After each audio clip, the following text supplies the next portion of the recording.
कुमार से हमने क्या ध्यान रखना है, कुमाऊं हिमालय ध्यान रखना है। ने से हमें नेपाल हिमालय ध्यान रखना है। असम से हमें असम हिमालय, और पजामा से हमें पंजाब हिमालय ध्यान रखना है।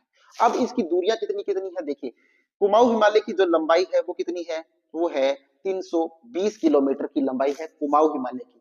नेपाल हिमालय की जो लंबाई है वो कितनी है दोस्तों, 800 किलोमीटर है। वो देख, असम हिमालय की जो लंबाई है वो 720 से 750 किलोमीटर है। और पंजाब हिमालय की जो लंबाई है वो 560 किलोमीटर है। तो ये तो हमने लंबाई की।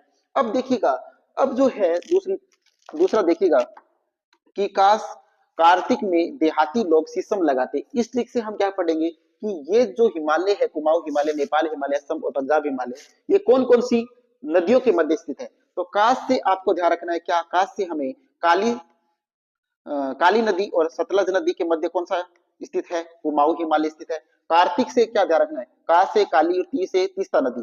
तो काली नदी और तीस्ता नदी के मध्य स्थित है कौन सा हिमालय स्थित है दोस्तों, वो है नेपाल हिमालय।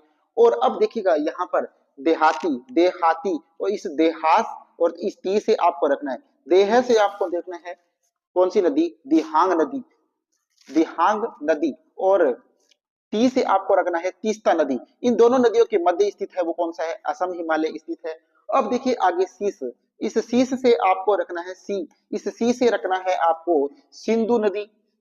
और इस सै से आपको रखना है सतलज नदी। इन दोनों के मध्य स्थित है वो कौन सा है, वो है पंजाब हिमालय। ठीक है, अब देखते हैं कि इनके ऊपर सबसे जो लंबी चोटियां और इनके तीर्थ स्थल कौन कौन से हैं इनके ऊपर। तो सब